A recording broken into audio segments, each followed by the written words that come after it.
What's up, y'all? It's Coach Justin. What's up, y'all? It's Coach Justin. Here again with a very special episode. We have another special guest, Coach Tash. How's it going? I'm solid. Solid. Yeah. Head coach at SF State for the women's basketball team. Talk to us a little bit about your story, how you got started as a player, because I met you when you were you a grad assistant? Mm-hmm. Yeah. At Dominguez, yeah. And I would hear about how nice you were as a player. So start like how you got into basketball, who start teaching you how to play, and then when you start taking it serious and stuff. I was one of those ones that just gravitated towards basketball. You know what I'm saying? Like, I was super quiet, introvert, sensitive in a sense, but nobody could tell. Had this hard cover, I guess you could say. And then as soon as I touched the basketball, it was just locked in from there.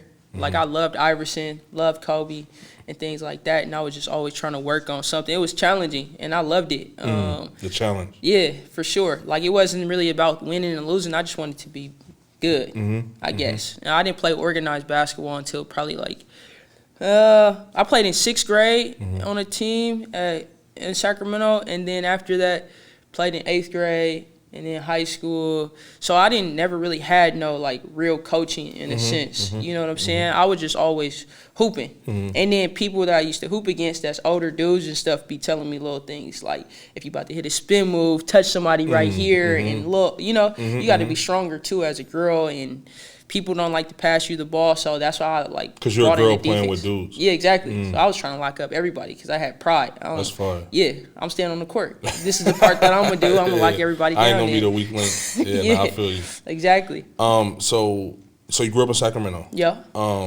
And then, so when did you start taking hoops serious? For me personally, it just like I loved it right away though. So I remember missing games in 6th grade because my mom couldn't take me or whatever, and be crying because I couldn't go. Like, so it was just like I like really loved it right away. Everything. Were you like that with all sports, or was just something about basketball? It was something about basketball. Like, I played football, flag football in elementary school too. Wasn't the same. Tried track in high school. Didn't like it. I like the team atmosphere, feeling a part of something and whatnot. So that's the biggest thing. What high school did you go to? Sheldon. Oh, really? Yeah, I did. So the boys basketball coach that's there right now, Rollins, he was my high school coach. He went over to the boys side 2 years after I left. Yeah. And he's a good coach, really good. Yeah, they're pretty good every year. Yeah. And then how was that at Sheldon? Like, did you play as a freshman? Did you play all 4 years? I did. So I didn't know about tryouts my freshman year at all. Like, I'm just like by myself all the time and stuff. Really? Yeah. So when I found out that I was late for it, I went to the freshman coach. She let me go to practice, let me be on the team right away because it was too late to be on varsity and things like that. Even though he was looking at me, it was just like. Were you good at this point? Yeah, like, I was. Looking back now, were you like nice or you were? I was athletic. I was super athletic. So it was like raw talent. I had raw talent because I was like so fast. My stuff used to bounce off the backboards. Like, I just couldn't control my speed. So I was there and I was already strong and had good defense and stuff like that. And I was always hooping, so I was better than everybody else on my team though. And then I played 3 years of varsity and started each year on varsity and stuff. I just competed. I didn't even know any better. Like, I remember my first year playing varsity. The seniors would be like, we go for a run, and they'd be like, you want to like tone it down because you need to like conserve some of your energy. I didn't know any better. I just knew that I wanted to come in first, and there wasn't no holding back. I don't know about y'all. I'm beating them in the runs. So that's just crazy. How I was. Like, naturally, I'm just like competitive and stuff. Is his name Coach Rollins? Coach Rollins, yeah. Did he kind of start to tone you up and like kind of teach you how to play the right way as your because you say you went from being a freshman not really knowing what you're doing, you're just out there hooping. Right. And then sophomore year, you starting varsity or you just playing? Okay, so you starting. You had to make a tremendous jump at that point, or at this point, are you kind of learning the ins and outs of like how the game works and all of that? Or not yet? Yeah, a little bit. It was give and take on my own. I'm just like, I'm a curious person anyway. So if I gravitate towards something, I want to learn. So I'm self-taught, and then he showed me some basic stuff. And he would give me like the Gannon Baker DVDs to watch at home and stuff like that. He wasn't like super fundamental, but he is about fundamentals. The biggest thing that he helped me with was my attitude.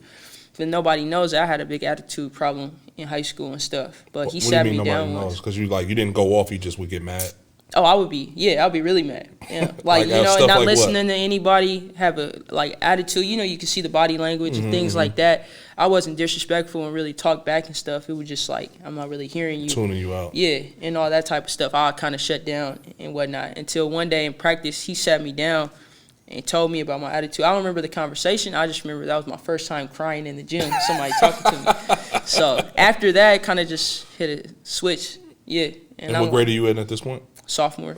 Yeah. And then, so sophomore year, how do you, like, are you killing? Are you just playing decent? How's that? I think I was pretty good. Like, I didn't play AAU or anything like that either because my mom couldn't afford it. So it was just like, but I was in it for the right reasons to me personally. Right. Like, all I wanted to do was compete and help my team win. So I was just, like, locking everybody down and, like, scoring at the basket, shooting threes when I could and whatnot, like. So nobody had to tell me about a role. I just embraced playing as hard to give everything that I had. So, that's dope. I wasn't a point guard. I played on the wing too. So he wasn't like he was developing me to be a certain player. He just took me as I was, and I played to my strengths. I think if I played AAU, I probably would have been somewhere else or something. Like better. Yeah. No, that makes sense. So then junior year, how was that? Are you like, obviously you're getting better every year probably. Right. So junior year, are you starting to are you getting better as far as, again, learning the game and the ins and outs at this point? Yeah, because I was taking in the DVDs that he gave me, and then I was already coming to, before school started, I was always in the gym. So, like, DeMarcus Nelson's dad used to be up there with his son, like Ramon Eaton and Darius. They used to be in the gym before shooting and stuff. So even when they wasn't in there, I was in there shooting on the shooting machine and taking the stuff that I learned from the DVDs and just putting that work in. Were there other people on your team that were, like, getting recruited and stuff at that time? Yeah. Really? Yeah, for sure. Like, Megan Williams was on my team. She was a big recruit at the time. Where'd she end up going? She ended up going to UCSB, but she had bigger schools, but she didn't want to. I had another teammate that was a D1 player. Oh, so you guys were good? Yeah, we was really good. Oh, okay. It was really good. Like, we played for sections and things like that, so we was. Did you guys win the state? We did not. We came close. Like, the first year I experienced it was my sophomore year. We lost just before going to Arco. And my coach didn't come to school for a week. Like, he was depressed about it. Man, I lost in the state championship. I was hurt. Yeah, I bet. I was hurt. Yeah. We won section once. But yeah, I was hurt, man. I lost 2 games my senior year, and both of them still sting me to this day. Yeah. One being the state and one being the De La Salle. I bet. Who did y'all lose to? We lost to Westchester. Oh, that makes sense. They had Dwayne Poley, Dominique O'Connor, who ended up going to USF. Jordan Mays went to Arizona. They had him. They had another dude that ended up going to University of Montana with Will. I think his name was like Kareem, I believe. He was a bucket though. But anyway, yeah, they were good. So that hurts. I feel your coach's pain. So the senior year at this point, are all you guys in the same class, or no? I was younger than everybody. Okay, so are they going at this point? Yeah, my senior year is when everybody else was going pretty much, and this girl transferred from Laguna, and she was pretty good, and they were going to Sac State. Okay. And Sac State was on me, but they was talking about like half scholarship. My coach was like, "Ain't no such thing as a half scholarship," and stuff like that. So I was just like, "Yeah, no," you know. And I had nagging injuries. Like, I remember that summer, I got clipped playing St. Mary's in Stockton. And I landed on my hip, and it kind of messed with my disc, like, so I could barely move at times, like, and I could really jump going into my senior year. Like, I remember being able to dunk on a 9.5-foot rim.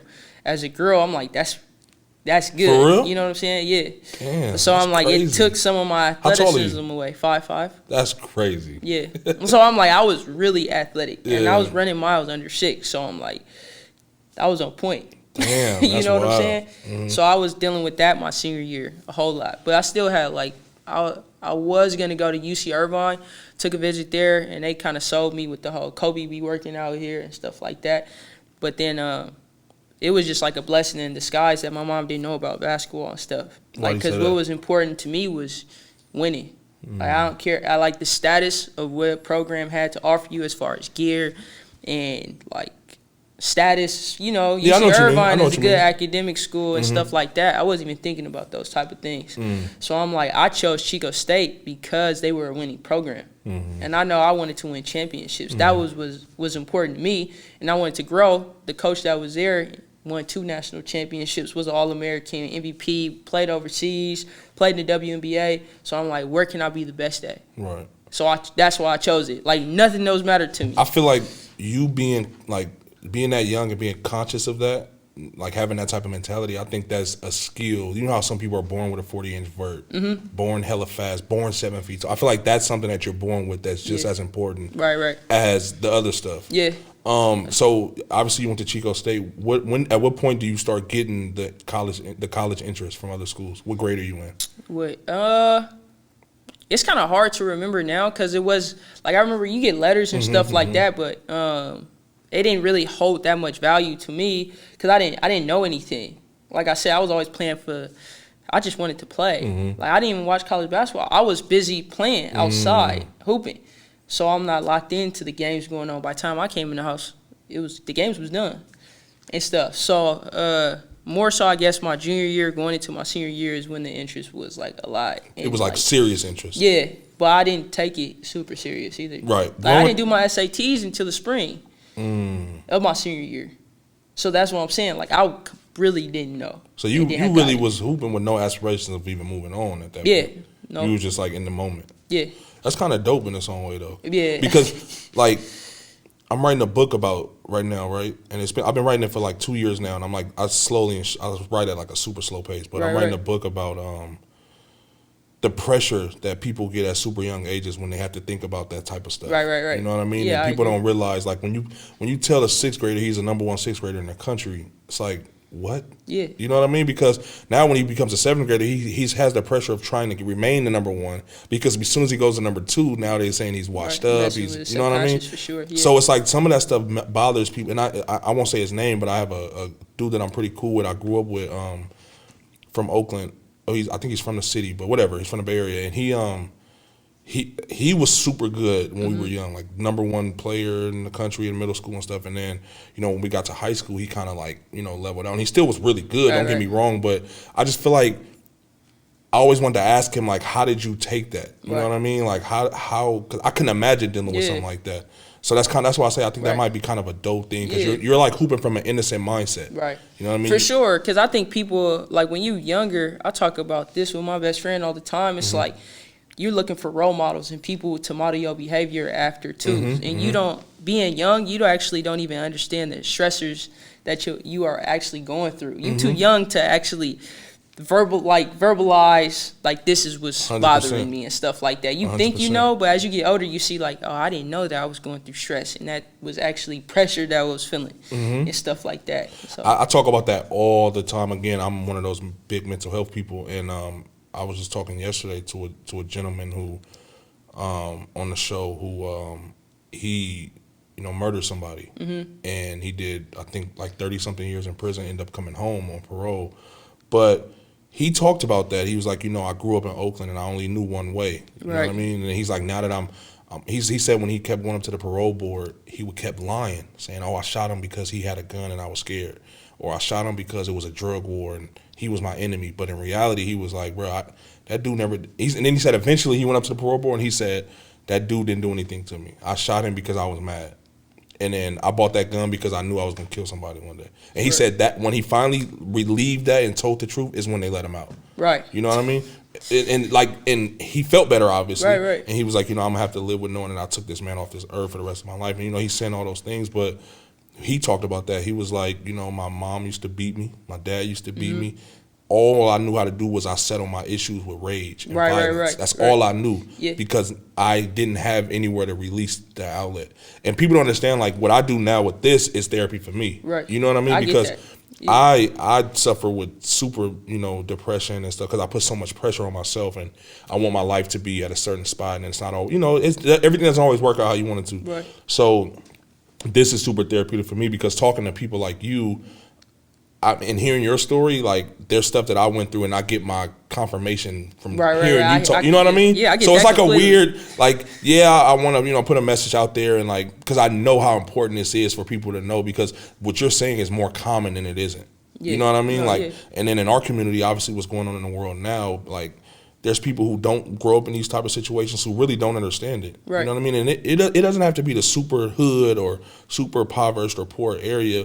But there's certain influences that, you can be the best coach, the best parent in the world to your kid, but they're gonna have friends at school that are gonna influence them to do certain things. You know what I mean? And it's crazy how you can raise. I think we talked about this last time. Did. You could raise two people in the same household. And that's turn me out and completely, my sister for sure. Exactly. Complete polar opposites. Exactly. So that's super dope though. That's super dope. I didn't mean to go way off topic. No. Yeah, I agree with you completely because I think it's just a trip. Like, I was always just an introvert, and I talk about that too, which helped me be observant more than anything. So, and I didn't speak unless I felt like you was gonna value what I had to say. Otherwise, I wasn't gonna waste my breath. That's huge. Yeah. That's exactly how I used to live my life. Now I don't. I'm the same way now. Because now I feel I used to, and it's crazy because we're all off topic. But this is good though. This is good because I used to I listened to a lot of interviews, a lot of podcasts and stuff way before I had a dream of even doing this, an idea of even doing this. I was always super into it. I went to school for journalism, not even thinking about this type of stuff. I just wanted to be a communications major, and you know, I like PR and stuff like that. So anyway, sometimes like when I'm hanging with my friends, right, and I'm like we're chilling or whatever, and we're sitting around, there's stuff that like, you know, that I would usually say, but I don't say it because I know they're gonna look at me like, what the fuck is he talking about? You know what I mean? But when I'm watching interviews of people and they're saying little shit that I've always thought or something, I'm not saying I was afraid to speak it. I just knew nobody else's mind worked like mine. I'm like right there. Yeah. So now it's like when I do this type of stuff, and even if we're not gonna agree on everything, obviously, but when it comes to certain things and I can find commonalities in other people, that kind of reassures my thoughts, you know what I mean, and make me feel like, and now this is tough for me at first. Like I was telling him I had never interviewed nobody. I was like super nervous. Like I still get nervous, you know what I mean, because I don't script anything. We just come up here and we have a conversation. So yeah, that's I feel you. We hear on that. Yeah. So as I began to grow and learn too, like you looking at interviews and like I knew what I wanted to do, just seeing like you have to come out of the importance of coming out of your comfort zone and things like that, and what like showing people that you actually care looks like. So I might not be able to I can't always bite my tongue because it might hurt your feelings. Because I want you to grow, I have to actually tell you what I see in order to help you get to where 100%. You want to be and stuff like that. And not everybody takes it that way, which is tough for a person that cares a lot because it can come off like you don't care. I always tell people when it comes to stuff like, I'm talking a lot, but I'm just feeling you right now. I always tell people like when intent really doesn't matter in a world full of perception. You know what I mean? Yeah. Like, yeah, my reason for saying something to you don't really matter because how you take it is ultimately how you're gonna react to it. You know what I mean? Like I could tell you something like, man, you need to stop smoking cigarettes. That shit not healthy. Obviously, my intent is because I want you to feel better, but you might take it as a disrespect. I'm not saying you smoke cigarettes. No, yeah, I get what you're saying. A random example, You see what I'm saying? So I always tell people that, and I try to be conscious of that too.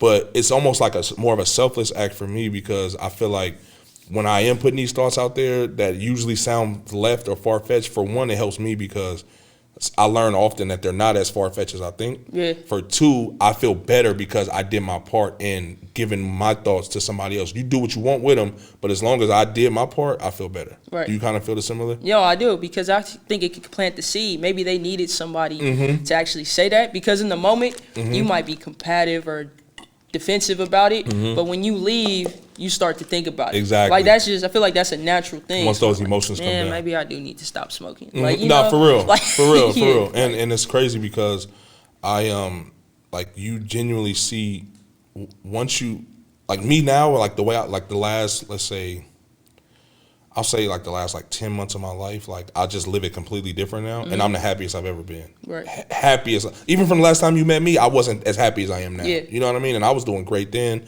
I'm doing good now, but it's more so because my soul feels like I know my intent in everything. Right. You know what I mean? And it's like I know that everything I do, I don't really take things personal.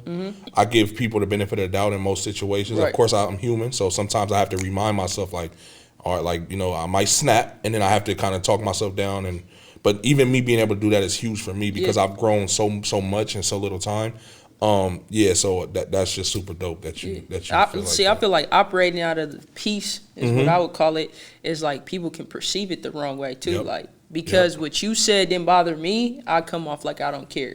But I know that I can't give you that negative energy that you're reaching for because it's not worth it. I'd rather us move on to the next thing and worry about what matters. That's fire too. That's fire. Yeah. we kind of got off, but let's go back to your story. So that was a dope little, dialogue though. I feel like I'm gonna put that out as like its own clip. Okay. Just because I didn't plan that, I swear. No, I know. You too.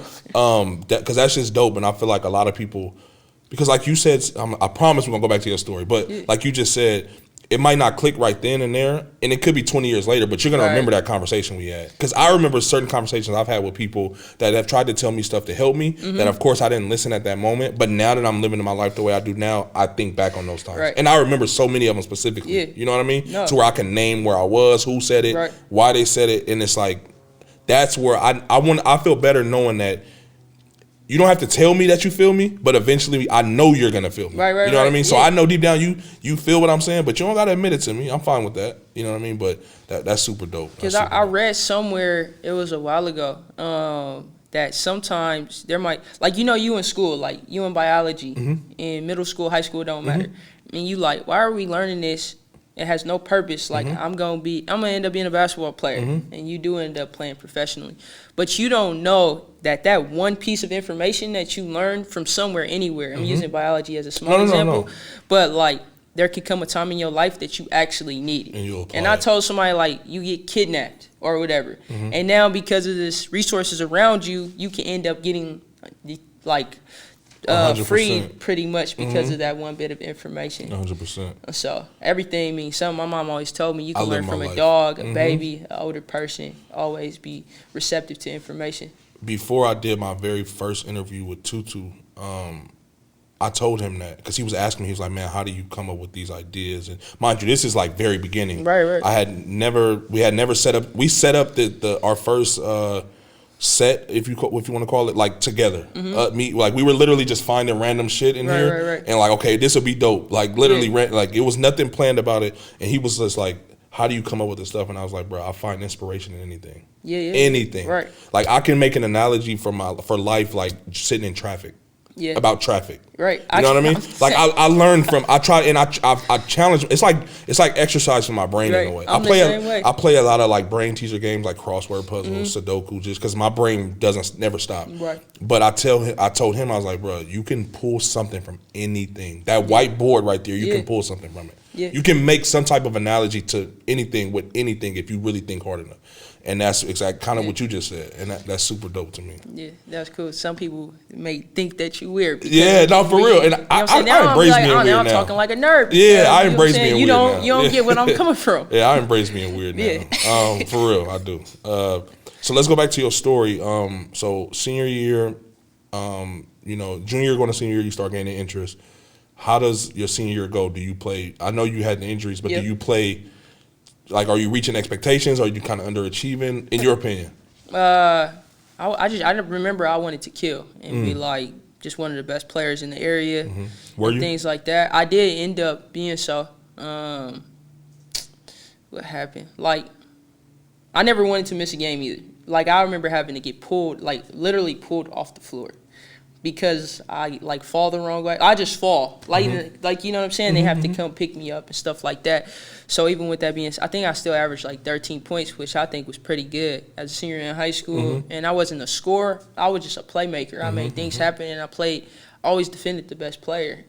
And I ended up being on the Optimist game, playing on the Optimist game. So it's almost like it was North Sac versus South Sac, which now if it's the Optimist game, it's more like the Bay versus Sac. So it was the same. I played it at my senior. It was the same thing. And I ended up sharing MVP of the team that year and stuff like that, and made, I don't know what the area, some accolades. Oh, that's what's up. But I just remember, this is how competitive I am, because I don't tell this story that often, but. You were mad that you had to share it? Huh? Were you mad that you had to share? Oh, I did tell you. No, you didn't. I was guessing. I had to share MVP with somebody on my team. That's hilarious. Oh, on your team too. On my team. Yeah, that's hilarious. And I'm like, she had just got there, and I'm like, that was one of the things that I actually was like trying to earn is MVP, and the fact that I had to share it, because we had the award ceremony at my coach's house. It was like a swim party and stuff too, and I had just got my driving permit. I was driving so fast home, just pissed. I didn't want nothing to do with that trophy. And he didn't even know, nobody knew why I left. I'm just like, I was pissed. I don't even think, like, a lot of people can relate to that. No, I think that's more common. You're ultra competitive. I think a lot of co-MVPs feel that same way. Because I've heard that before. Right. That's what kind of why I guessed it. Never with like the same team MVP type thing, but like you know how sometimes leagues give co-MVPs, and I've heard that it's like probably not to the extent of yours, but it's like I don't think nobody would want to share that. You know what I mean? Because it's like I'm not number one, I'm 1A or 1B. You know what I mean? Yeah. So did you commit or sign early to Chico, or was it a late thing? No, it was late. Because your SAT was my in the spring. SAT, all that stuff. So it was like I had a decision to make between UC Irvine and Chico. Bakersfield was in the picture, but they were in that point of transitioning from D2 to D1. And again, I wanted to compete for a championship, and you wasn't going to be able to be in that Bakersfield. So I ended up signing late, pretty much. I think it was like probably like late April or sometime in May.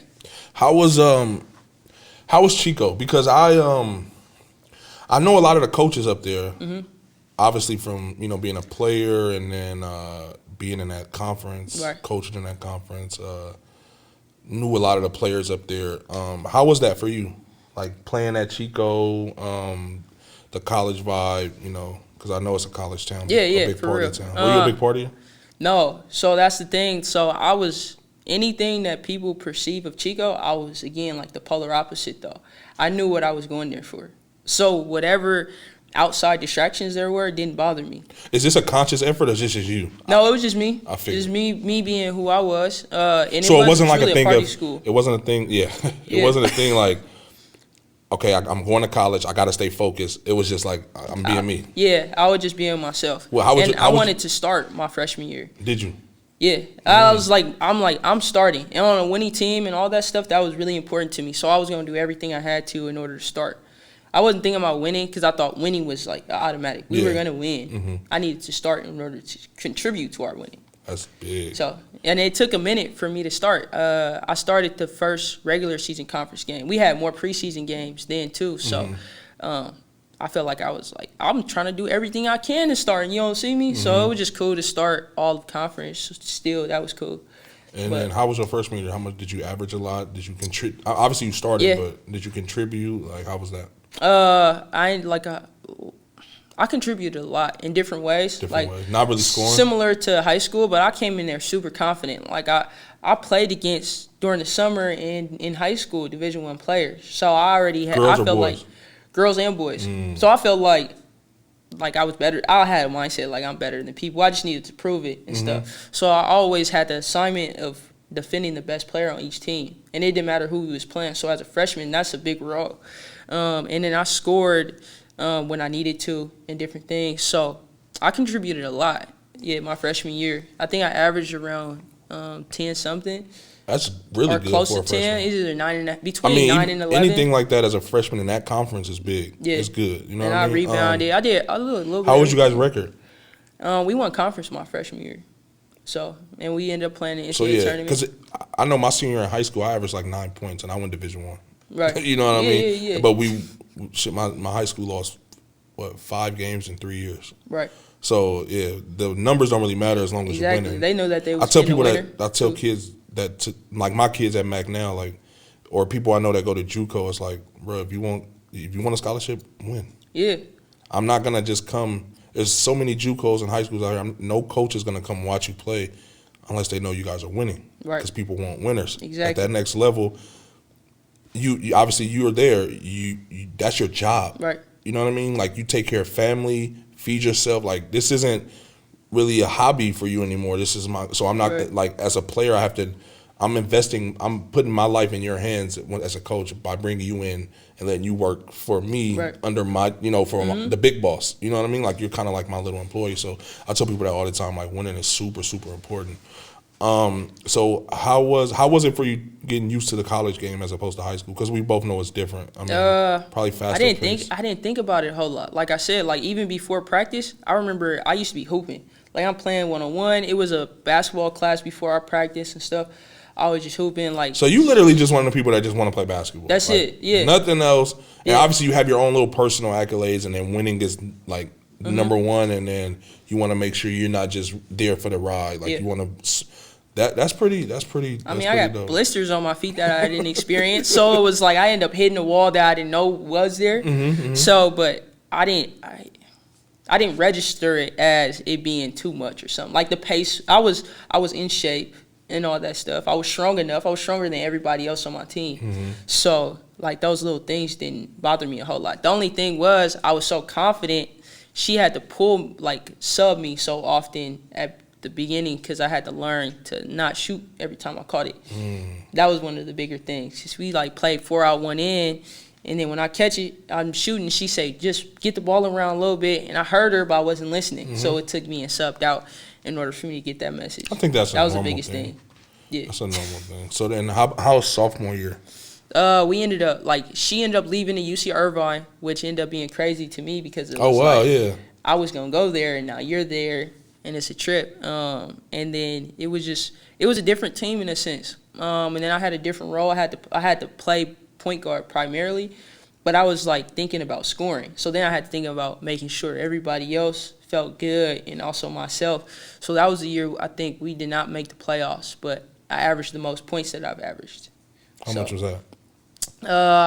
I think about 13 or 14. It was a big jump from my freshman year to sophomore year as far as points going up and stuff like that. And a lot of people don't realize that from 8 or 9 to 14 is a big jump. Yeah. It doesn't sound crazy because it's only 5 points, but that's a big jump as an average. And we did decent still, though. I think we probably won like 16 to 19 games. And that's pretty good still, in that but conference. We didn't make the playoffs, and I'm like, I wanted to win again. So my coach made a promise to me he was going to bring players in. This that is a new was gonna coach. Help us win. Yeah, he was an assistant coach my freshman year, and he got elevated to the interim head coaching position. So did he coach you the rest of the way? Oh, okay, that's cool. 'Cause I was going to ask you next how that was having a coach leave on you. Because I never in high school when I went to Amador before I went transferred to Mac, my coach was leaving, but I had kind of already knew I was leaving, and he also knew I was leaving, so we kind of left together. Right. And he went back to Richmond High, and then I went to Mac. Well, I had she was just so hard, on people as a player, that I didn't really care that she left. In a sense, like I cared because she was helping me be better. What was her name? And stuff. Molly. Oh, Molly. Yeah, Molly was my coach. Oh, well, yeah, that makes sense. Yeah, she's but a good coach, though. She is a good coach and stuff like that. But Doesn't I just she wasn't hold like the record it. for the most threes in the Final Four or something like that? Yeah, something like that. Yeah, still. That's crazy. So it was just like, I don't know. Like I said, defense was my thing, right? So I remember one game my freshman year, I'm on somebody tough, and we're like right near our bench, and she was like get up, and I'm playing as best as I can. So she was always trying to bring the best out of you, but it was just like I was young and couldn't understand that that's what she was doing at the same time. I'm like, I'm the best defensive player that you have. Right. You asking me to do more, and I'm already giving everything. Yeah. So that was a good part. So when she left, I wasn't worried about it. I could have left too, but I was just like, I think I can create a legacy for myself being here at Chico and accomplish some things. So then how was junior year? How'd that go? I think it went well. I think we went to the Sweet 16. Oh, and really? Everything. Yeah. So we had different players and all that stuff. So it was good. I don't remember points and all that stuff. All that mattered. Because by then, my mindset had changed, too. Yeah. And I started getting more into, like, affirmation and things like that. Because I already was putting the work in. I just needed to work on my mental. So my goals were different. I didn't worry about being MVP or acknowledgement from the conference and stuff like that. I was more so like, all right, I'm not going to – if I have something to say, I'm not going to say it to the coach right away. I'm going to wait until practice is over or, like, we getting water to say it because I thought that was the best way for me to lead and not – because it could come off being disrespectful, and I didn't want that. So that's, in a sense, that's really how my goals were different, and to be, like, a better person to society in a sense. Like, it's just a trip how my goals changed because I started growing as a person. As you say that, let me ask you this. Did you have anybody in your corner that was making this type of stuff aware, like bringing it to your awareness? Like what stuff exactly? Everything, because your goal, like what's intriguing me the most about this, I don't think we talked about it like this last time. It was so long ago. But anyway, you're like switching your goals often. Yeah. And it's like a lot of times it's changing complete direction. You know what I mean? Is there somebody like, look, man, you just averaged the most you averaged as a sophomore. Obviously, we didn't win as much, so maybe you need to take a different approach. Is there somebody bringing that to your attention, or are you doing that on your own? I think a lot of things had to do with it. Like I ended up being sociology major at the end of my sophomore year. Also in the classroom. Deciding that part and not even understanding how that impacted me, like the major you decide to go into. And I understood that when you major in sociology, that means you're interested in the study of people and how they relate to each other. And I knew I wanted to be a coach, and I thought that was more important too. And psychology is more about like you trying to understand yourself. Like when you're in psychology, they actually talk about it like that, like whatever. So it was that, and then the people I put myself around. Like I had a friend that he was just like making goals like that. So it wasn't put on me or somebody telling me what I needed to do. Because I remember my sophomore year, I was mad because my evaluation was from the coaches that I didn't need to work on anything. And I wanted to be the best player. So I really took that to heart. Like I was mad about it. Like I know I need to improve. Like my left hand needs to get better. I need to not turn the ball over as much and stuff like that. So I started working on the little things by myself and just went super hard and approached it the best way I felt like I needed to. So yeah, it was. And then I was really big into what is that called? Self-growth. Like I just wanted to be the best version of myself. In my sophomore year, I almost quit playing in general because I wanted to help my family and stuff. But then the coach had told me the best thing that you could do for your family is to like stay the course and be what you aspire to be. Then you can help other people. So it's just a combination of all those things. And I was really focused on myself, and I had a why. Like, you know what I'm saying? My family meant everything to me. But I knew I can't be where you are in order to help you. I need to elevate myself in order to bring you with me. It's so crazy how similar we are, because I'm going through that now. It's like I'm the same way. I'm always trying to like help and be there, but it's like I feel like I can help more if I can get to a certain point, and then like you just said, bring, come back and get you, and then bring us up. But if I come back now, I mean, obviously I'm better off than I was, but if I come back now, it's not going to be the same as if I get to that point. So I agree with that. Yeah. It's like Kobe's, what is that letter to his younger self, where he talk about that, like you actually enable people. If I give you money, like I might feel good about it, but it's not helping you. It's keeping you right where you are instead of putting you in a position where I'm giving you opportunities that you probably wouldn't have had in order to go make it yourself. So it's like on you then if you either take it or not. Again, it goes back to doing your part. Yeah. You know what I mean? And like you say, I can give you the tools, but you got to do what you got to do with them. Yep. And like we all go through it. And I used to get mad and frustrated with people because I've always been intellectual and I've always been the guy to like always think outside of the box a little bit. You know what I mean? So I would always like pressure people like, bro, you shouldn't be doing this, because like a lot of my friends, they're not really athletes. You know what I mean? They get fast money, and I used to kind of judge them a little bit. Like, man, you shouldn't be doing that. You shouldn't be doing this. But then it's like everybody has their path. You know what I mean? And regardless of what you do in your spare time, I'm not going to love you any less. You know what I mean? I might not agree with it. You know what I mean? We might not hang out as much, but, just being honest, it's like, because I don't represent that. I probably used to at some point. I probably gave off the image that I did, but I wasn't happy then. Yeah. You know what I mean? Now I'm happy, so I'm kind of more aware of the type of stuff I put myself around. And you see what I'm saying? So it's like, so I'm very aware. That's super dope, though, because I don't think we talked about that last time, and I never really noticed that about you. But, So okay, going into senior year, how was that? So I was like, I'm thinking like, I'm about to kill. We about to go further than the Sweet 16 and all that stuff. Because now you learn that you actually learn how you need to train in order to prepare for the season and stuff like that. So as I progressed through my years of playing, I actually stopped conditioning. Like for me, that's what worked for me. I stopped conditioning as much, but I was hooping all day or playing 3-on-3 and stuff like that. So it was less conditioning, and I felt like I was ready. So everything was like the game was fast, but I seen everything in slow motion. It was almost like I was in the zone for the first few weeks that I was playing. I was completely locked in. The game came super easy.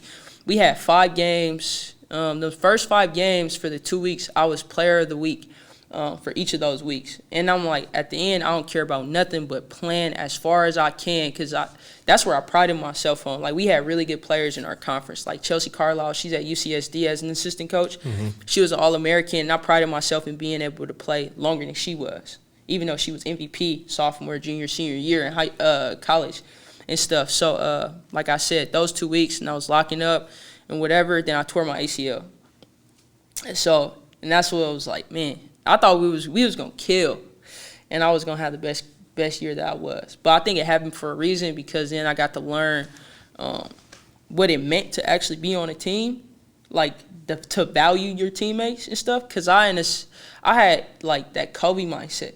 I wasn't bringing people in the gym with me and stuff like that. I wasn't worried about having a friendship with my teammates and stuff. I was worried about myself improving and what I needed to do. If you wasn't doing it, I didn't judge other people either. Like, man, they not even in the gym like that. Like, you know what I'm saying? I was worried about what I was doing. So that's what that year taught me a whole lot, because I went into my senior year really valuing it more and became more of a leader in the sense of, like, talking to the team when we was going through, like, a lull. And I remember by the pool talking to them and getting everybody to open up about, like, what their role was and what they weren't happy with and stuff like that. And we went on, like, a 9-game winning streak after that, just because the relationship part. So obviously you couldn't get that year back. No, it was a medical redshirt. Oh, you did medical redshirt? Yeah, because I only had played 5 games. Yeah. So did you come back the next year? Yep, I did. And then we ended up playing. We ended up making the playoffs too. That's all that mattered to me too. And I remember that's a big deal in that conference. That's a big deal in that conference. Yeah, it might sound minuscule, but that's a really good conference. Because that's before, like, the GNAC was as strong and the Pac West was as strong. They weren't. The CCAA was like the one. That was a conference that was like, we had like 3 or 4 teams making it to the playoffs each year. So that says a lot. You get that many teams to go in. But I wasn't myself because of my knee. And I didn't even know how bad it was until I left there and was at Dominguez, and the trainer was just telling me, like, he was talking to a class, like, it was one of the worst knees that he felt. Mind you, though, I was working on rehabilitating my knee by myself. I didn't have a physical therapist. The athletic trainers helped, but it wasn't super involved. So I was, like, Googling stuff and looking at the booklet, trying to figure out different ways to help my knee or muscles around my knee get better. That's crazy. Yeah. I tore my ACL also as a freshman in high school, and I missed 2 years, but about a year and a half. Yeah. But I tore everything. Like, me too. ACL, MCL, meniscus. It's crazy. So I felt your pain. So you mentioned Dominguez. Let's talk a little about that. Obviously that's when we met, and we knew you as, like, when I met you, it was like she was dumbass nice at Chico. You know what I mean? Like, everybody knew about you and stuff. And then obviously we were cool. And then you, how was that for you? Like, when you first got into coaching? So my first year coaching was as soon as I was done playing at Chico, and we ended up winning the conference championship. As a coach? Yeah. Okay. At Chico? Yeah. Okay, I didn't know you coached at Chico too. So the part where it was good for me was because I was always into watching player development type stuff. So I always looking, and I was in charge of our, like, posts, guards. It didn't matter. Everybody's skill work, I was in charge of it. Even the strength and conditioning stuff, I was in charge of it. So it was like, it made me feel really good about choosing, like, this the career path that I want to do. And I also taught like an AAU team. We had 8th grade, 5th grade team I was a part of, and was just teaching them concepts. That's what Coach Klink from Chico taught me. Like, concepts are more important than actually teaching them a system. So I learned a lot from that. And then when I went to Dominguez with Molly helping her coach, that was good because they had just came from, I think they only won 7 games that year before. And then we went 20-10, won the conference tournament. That's when y'all was rolling. Yeah, and it was a bunch of tough players and stuff like that, and they really bought in. That next year, I believe we went like 27-3, won conference and the conference tournament again. So it was just like, and they had a chip on their shoulders that year because they felt like Molly should have been coach of the year, and they gave it to somebody else. So they was just like, man, we gonna win conference tournament. That girls team with Monet and Bree, Bree, I loved watching y'all. First, those two are the all-time leading scorers at Dominguez. Really? And Monet would have been number 1 if she didn't tear her ACL. I remember that. Yep. And I remember she had to score. They let her score that one layup. Chico. With her ACL. Damn, bro, that shit just gave me chills. Yeah. I remember that. I remember all of that. Yep. Yeah, that team was nice, man. It was. Like, y'all reminded me of, like, a team probably from where we come from, where it doesn't look the best, but y'all getting this shit done. Y'all scrappy, toughness. You know what I mean? Yep. Always because y'all had a lot of close games, and y'all would be pulling them out. We'd be over there cheering for y'all. I remember that. Yeah. That was dope. So So then after Dominguez, where'd you end up going? After Dominguez, you did 1 year or 2 years? 2 years. So because I was in my grad program as well, so that was probably I had the most on my plate going there because I'm like I worked on campus, I'm a full-time student, and I'm pretty much coaching full-time because she wasn't treating me like a grad assistant. I was an assistant. I was recruiting. I was doing all the laundry. I was putting the hoops up. I was doing every responsibility you could think of. Which is a blessing in disguise Yeah, when you for look sure. back on it. Yep. I had the head coach at Cal State East Bay, Brian Rooney. I had him on here, and he was saying the same thing because kind of similar. He played at Dominican and then immediately went to coaching, like similar to all three of us. And he was saying the same thing. He was like, I had so much responsibility early. So when I used to go through it, I used to be kind of stressed out. But now looking back, I'm thankful for that because it kind of prepped me for being able to run my own program and all of that. So that's pretty dope. That's how I took it too. But I didn't take it as stress. Like I guess I don't really acknowledge stress in the moment. I just figure like you have to figure it out in a sense. It's like a challenge. I guess that's the competitive side of me. That's a blessing too. So but I was locked in because I knew I wanted to be a head coach and when I wanted to also, and how important getting my master's degree was. So I wasn't worried about too much. So when we were done, again, I did my homework so much. I ended up hustling and doing as much as I could in order to go to the Final Four, to go to the coaches convention. This is when you were at Dominguez? Yeah. Your second year? My second year, at the end of the season. So I went there, and I remember at the convention just learning about the business, like, all right, nobody cares about learning and growing. Everybody cares about moving up the ladder and doing whatever they have to in the networking part. And that part just didn't stick with me as a person and my values and things like that. It's crazy you say that. That's honestly why I don't coach at the college level. Right. It's not as pure as I would like. Not saying there's anything wrong with it, but it's just not for me. You know what I mean? And it's super unstable. You know what I mean? And it's just like, I loved my opportunity. You know what I mean? It's forever grateful to Becker. And it was obviously nothing from him. That was amazing. I'm just saying, the more you meet people and you deal with these college coaches, it's like it's not too many people that are genuine. Yeah. And me, I'm a super passionate person. I'm passionate with my relationships, my love, my everything I do. I'm pretty passionate. And so I would take a lot of stuff personal. So it was for me and my mental health at that time, it was like, I got to get out of this. No, yeah. You know I could feel that completely. So it was like, I think when I was how I peeped it is everybody was looking at your badge. So I'm like, so you're not acknowledged, like coming up to me unless you, or they're not coming up to you unless they see D1 on your badge. Now I had one Division I coach actually introduce himself first, and it was a Savannah State coach. And that's a HBCU coach too. And they went from Division II to Division I at the time also. So I was just like, it's just a trip. And then when I went to one of the rooms or whatever where the coaches got their awards for the year, I remember seeing Brian McCarthy. He's the head coach at Alaska Anchorage. At the time, he was probably like 32 or something. And I remember like being inspired by him because of his youth. And he was winning. He was killing it. So I went up to him before he got that and was like, hey, I want to be like you one day. Like, you know, I want to be like your age and accomplish things, blah, blah, blah. And that was me getting out of my comfort zone again because that wasn't like me. And then I got his contact and ended up building some type of relationship with him after that too. And that's pretty much how I ended up getting my next job after Dominguez at Southern Oregon. Because I didn't know you went to... Oh, I do remember that. I do remember that, actually. Yeah. I do remember that. So after Dominguez, it was like I was looking for anywhere to go because it was like, in order to be a head coach, they say you need to like learn as much as you can from different people as young as you are and stuff like that. So when I reached out to McCarthy, I wanted to actually be a volunteer assistant at Anchorage because he didn't have positions open. And I'm like, I just want to learn from the best, put myself in the best position. And that's what I thought was going to help me the most. So his assistant ended up getting a head coaching job at Southern Oregon. And he ended up telling him about me. And I think it was just my hunger. And he knew how I played as a player. So then he ended up calling me pretty much like trying to see if I wanted the job. It wasn't like a real interview, like, you know. If you were even interested. Yeah, and I didn't care about the level or anything like that. And then just went on to help him coach there. It was staying in a dorm. It was like it was like concrete, staying in a cot. Like, it was just crazy, really. And I was making like probably $6,000 for just imagine like during the 10 months. So I'm not getting paid very much either, but I don't have to pay for rent. or whatever. Then I had like doing substitute teaching at the time and stuff like that. To make extra money. But just imagine like you in a new environment and stuff, and we're in Ashland, Oregon. It's as white as it's gonna get too. So now it's like culturally it's different.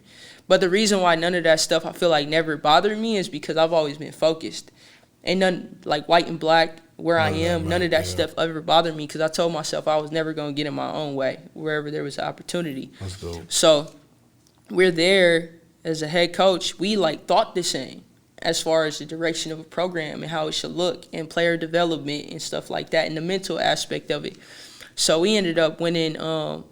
We went 33-2, played in the national championship, won conference championship, conference tournament championship, had 2 All-Americans, had a defensive player of the year and all that stuff. So it made me feel really good about, all right, well, this is the right way to do things. And this is already how you're thinking anyway. So that has to be, again, the affirmation we were talking about earlier. Yeah, and I was running the camps. He gave me a whole lot of autonomy. So that was good. That's cool. Yeah. And then, so then what's next after that? Did you do 1 year there? Or I did 1 year, yeah. And I talked to him about, like, the direction I already wanted to go and how I was going to leave and stuff. So Molly, she was leaving Dominguez, and she ended up getting a job at East Bay, and then she ended up going to USF with, like, quick. But she wanted me to come work for her. She asked, and, of course, I said, yeah.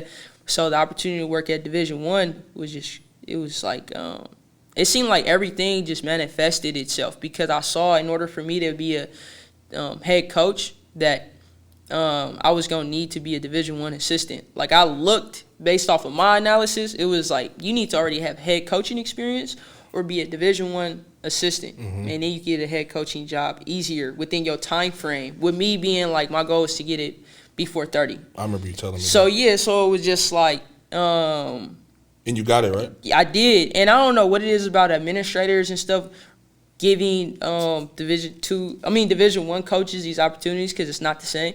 But that's how they perceive it. So I was like, if this is how they looking at it, this is where I need to be. And I stayed there for 2 years and got to see what Division I was all about and whatnot. So it was pretty cool. And then how do you come into the SF State job? Because SF State was next, right? What happened? Like my first head coaching interview was at Academy of Art, and I was a top 2 candidate, and I was like feeling really confident about it, everything, energy and stuff wise, and I was like, oh, it's my time, because it was like almost that time too within the 10-year span I gave myself. So I was just like, all right, well, I'm about to go all in on it. This is my time. If I got top 2 and the person who got it has like 18 years of Division I coaching experience, I'm good. Like, I know I am. So it was, I had quit at USF, and like I felt like sometimes you need to light your own fire under yourself in order to get yourself going, especially when you're a competitor, I think. So I was just preparing, like I was doing Uber in order that my time wasn't taken up by a regular job, if that makes sense, so I could practice as much as I wanted without making excuses and stuff. So I was super prepared for San Francisco State when it was that time, and it was in August that I started interviewing for it. I think she first called me, the AD called me on my grandma's birthday, and it was like just to talk to me and stuff, and I was juiced. Every time I talked, I thought I won a championship the way I was acting. I went there to my family, like, because everybody was at my grandma's house, telling them I just got off the phone, and that's where I'm about to be and stuff like that. At this point, are they telling you we're thinking about bringing you, or No, this was my first conversation, period. Like, this had nothing to do with the interview process and stuff like that. So the person I had in my corner was Kyle Smith, and he's at Washington State right now as a head men's basketball coach, but he was a coach at USF. And he has a relationship with the athletic director. Gotcha. So he actually put in a word for me because he's seen how much work I was putting in and stuff like that. So that was big time. And then I ended up being in the loop for the job and going through that whole interview process. And, like, I'm big on affirmation and stuff like that. And I'm all about the energies have to be in a line. Of course. And I felt it with San Francisco State for whatever reason. And one of my last interviews on the phone before I came in, I remember writing on a white T-shirt, like, head coach, SF State, because I was like, I'm claiming this. This is mine. That's fire. Yeah. That's so fire. then they ended up asking me to come in. I'm juiced. Went on the interview, felt like handled myself the right way. And one thing that I feel like people need to understand is you need to do your homework on the people that are interviewing you as well as the program and stuff. Because I was just talking to her and being myself. And again, it was like other people that I was talking to in preparation for it was just like didn't believe I was going to have a chance because the next person that was up for it had Division I coaching experience, had been coaching for a longer period of time than me too. And I just didn't think so because San Francisco State has never been had a true winning culture or stuff. So, and it's a new AD. So everything, you can risk hiring somebody that has never been a head coach and stuff. So I felt really confident about everything. So once you get that job, talk about, obviously you're still there. Talk a little bit about how it's been since you've taken the job. Was it what you expected? Because me being a new head coach, this is my first year running my own program, and I can only imagine at the collegiate level is way more work, but it's a lot. Right. It's a lot, and it's a lot that I feel like the X's and O's and the actual coaching basketball is a very, very minute, part of it. Yeah. Most of it is sure. And I'm in the inner city, obviously, and it's just so much to it. So just talk about, were you expecting that? I know you have a lot of mentors and people that you kind of look up to and talk to, but let's talk about that a little bit. My biggest thing was I go into situations just based off of my mindset with no expectations. And I'm open to learning anyway. And I also have that mindset of I'm accepting all challenges. And just growing up, I give a lot of credit to my mom and how she raised us too, because I'm like, it's not about what you do or don't have, it's making the most of it. So a lot of people spoke down about San Francisco State in that job and the resources and things like that. So I came in there with this mentality and chip on my shoulder when I talked to the team and told them, we are not here for the same reason. Because if you decided to come here, you came here to just play. I'm here so we can win and create something that has never been done and stuff like that. So we came up with the motto, just us. And I had that energy the entire time. I didn't think the administration really thought that we could win and all this stuff. So it's just every day we was talking about just us and being all in and stuff like that. And people really bought into it because it was 9 players that were freshmen that I did not recruit and stuff because I got hired. It was a week. School had already been in and stuff like that. So we ended up, it was hard. It was challenging and stuff like that, but they just stayed the wave or whatever. And we ended up winning 10 games, I think, and went on a 6-game winning streak at some point, which is the most that the program had ever done. And those 10 games actually got us into the conference tournament, which is really hard, too. It's not Division I, people don't actually see how important it is to make it to the conference tournament. Because Division I, everybody makes it, which I don't like at all. Right. That takes away from the competitiveness, I think. So for the top 8 out of 13 teams to make it, that was everything to us. And we spent one of our 2 last games, we beat Chico at Chico, and I played there. That was huge. It was super big, yeah. So we found out, we were so excited, me and my assistant coach, everybody was down at first, of course, that we just yelling in the hotel and stuff, just excited, jump in the pool, everybody jump in the pool, we didn't won a championship already, not knowing. So it's a Saturday game, and we had to drive back on the bus to San Francisco from Humboldt, of course, and then go to San Diego for a Tuesday game, and they were the number 1 team in the country. Nobody cared. We all tired and all that stuff. But we was I'm thinking we about to shock the world. No, we too tired. We don't have the guns in order to pull that off. But it was a great experience for sure that first year. That's dope. Just before we get out of here, what when you're out recruiting or your staff is recruiting, what type of things are you guys looking for? Young ladies. Biggest thing is the intangibles, how you carry yourself as a teammate. When you get pulled off, are you clapping for your teammate?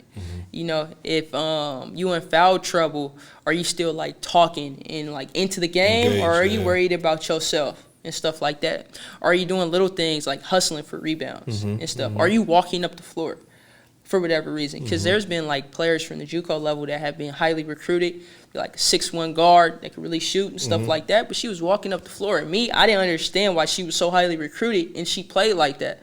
That's the problem. End of the game, you blowing layups that's wide open because you don't have a left hand at all. And I'm all right, well, I can't have her on my list. Y'all can have her on a list and look at me crazy for not continue to recruit her.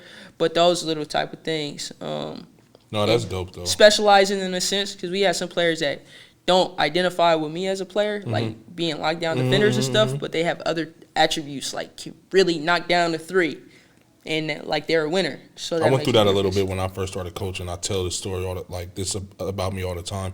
I had to remember to stop coaching players like they were me. Right. Because I came when I first started coaching. As soon as I stopped playing, I went to coach in high school, and I'm like, bro, you gotta shoot that. Right. I'd rather you shoot that shot because I'm used to you turning it over if you try to go make a play. You know what I mean? But so that's crazy you say that. Yeah. I'm still learning. Yeah, of course. Because I've learned that. I'm learning it now too. Like I was a player where you could talk to me any kind of way and have the old school approach and stuff. Like it didn't bother me based off how my mom raised me and stuff. And I'm like, all right, well, they really don't think that you care, even though you're like trying to like, I'm trying to put you in a position and give it, I guess, in a sense, kind of tough love and stuff or whatever. But I'm like, all right, I have to tweak some things. Y'all need to hear actually more positive affirmation and encouragement in order for you to like be receptive and not shut down and think that I'm against you and stuff.